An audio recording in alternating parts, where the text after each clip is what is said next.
क्योंकि चीन हमला करेगा तो आगरा पे पहले हमला करेगा कि पहले बलरामपुर पे हमला करेगा। तो ऐसा रोड तो यहाँ चाहिए ना जहाँ फाइटर प्लेन उतर सके। आप लाइन सफारी बना रहे हो तो आप इटावा के खेतों में क्यों बना रहे हो, जब हमारे यहाँ पचपड़वा में जंगल मौजूद है, सुहेलवा वन्यजीव, जहाँ नेचुरली शेर पाला जा सकता, कुआनो जंगल मौजूद है जहाँ नेचुरली शेर पाला जा सकता। आप बताओ कि यहाँ जो है गाजी सरकार का मज़ार है बहराइच में है जी, देवी पाटन मंदिर है जो 52वां या 56वां शक्तिपीठ है। तो इस एरिया को आप होटल बनाओ, सड़क बनाओ, जिससे लोग बाहर के आते हैं, कोरिया के आते हैं, जापान के आते हैं, तो वो आएंगे तो इस एरिया में जब वो ठहरेंगे तो कम से कम यहाँ होटल होगा, बस होगा, होटल चलेगी, चाय बनेगा, बिकेगा, पानी बिकेगा, सारा बिकेगा, तो यहाँ विकास होगा। नमस्कार, मेरा नाम मोहम्मद ज़ैफ़ है और आप देख रहे हैं 24 तक न्यूज़।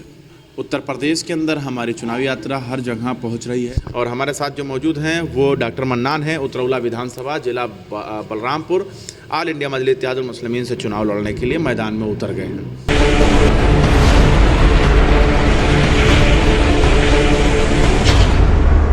काफ़ी दिनों से आप मेहनत कर रहे हैं, जनता के बीच में जा रहे हैं, अब जनता क्या सोच रही है आपको लेकर? देखिए, जनता इस बात को जानती है कि मैं पिछले 1 साल से मेहनत कर रहा हूँ और इससे पहले मैं 2012 में इलेक्शन भी लड़ चुका हूँ। उतरौला विधानसभा 3 ब्लॉक में बटा हुआ है, उतरौला ब्लॉक, ग्रास बुजुर्ग ब्लॉक और रहरा ब्लॉक।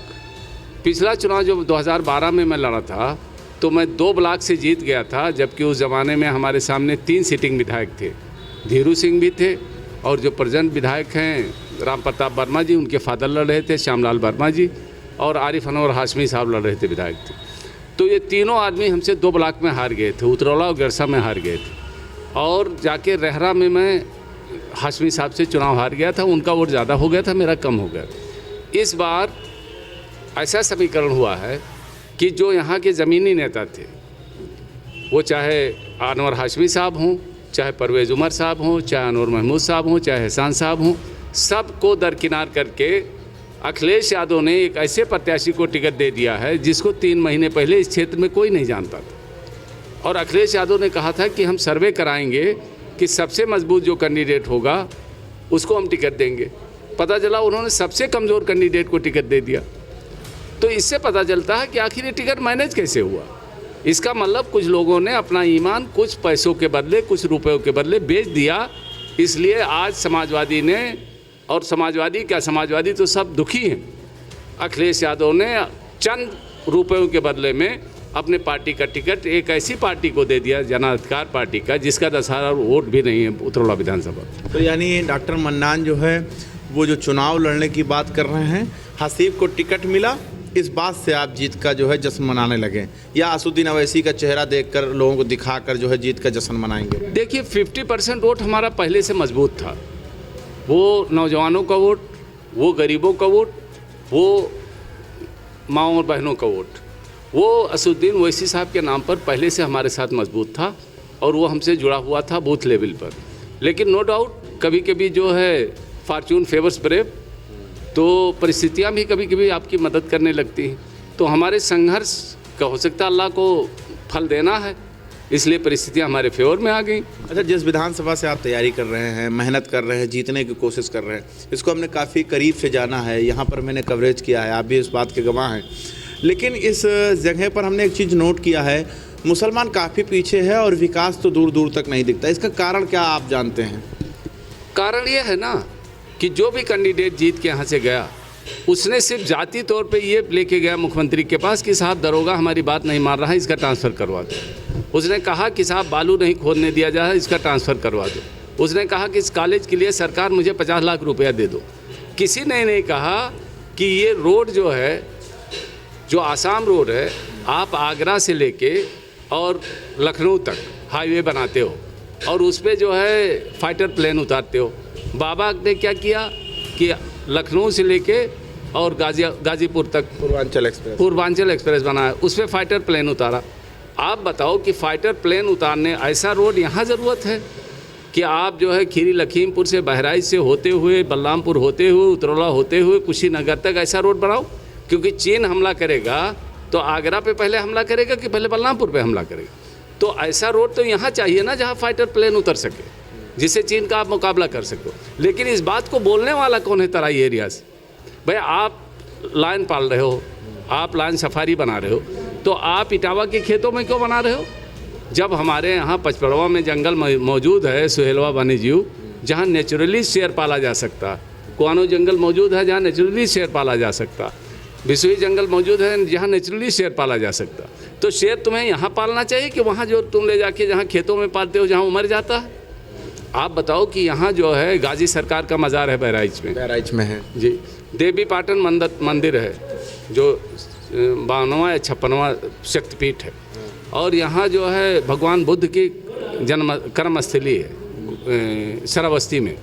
तो इस एरिया को आप होटल बनाओ, सड़क बनाओ, जिससे लोग बाहर के आते हैं, कोरिया के आते हैं, जापान के आते हैं, तो वो आएंगे तो इस एरिया में जब वो ठहरेंगे तो कम से कम यहाँ होटल होगा, बस होगा, और होटल चलेगी, चाय बनेगा, बिकेगा, पानी बिकेगा, सारा बिकेगा, तो यहाँ विकास होगा। लेकिन आप यहाँ के विकास के बारे में ना कोई विधायक बोलता है, ना कोई विधायक। अच्छा, 17 में आप चुनाव लड़े थे, 22 में फिर से लड़ रहे हैं। लोग ये सवाल कर रहे हैं कि कोरोना काल के लहर में जो है डॉक्टर मन्नान हो या असदुद्दीन ओवैसी, क्या उत्तर प्रदेश की धरती पर नजर आए थे? देखिए, असदुद्दीन ओवैसी ने तो बहुत सारा काम किया, लेकिन हर आदमी जानता उत्तर प्रदेश में नजर आएगा। उत्तर प्रदेश में बजाते खुद डॉक्टर मन्नान सारे के सारे लोग खाना बांट रहे थे, खाना मैंने भी बांटा, लेकिन अब अपने मुंह से मुझे कहना पड़ रहा है, और ना होगा तो हम मोबाइल पे फोटो वो दिखा देंगे।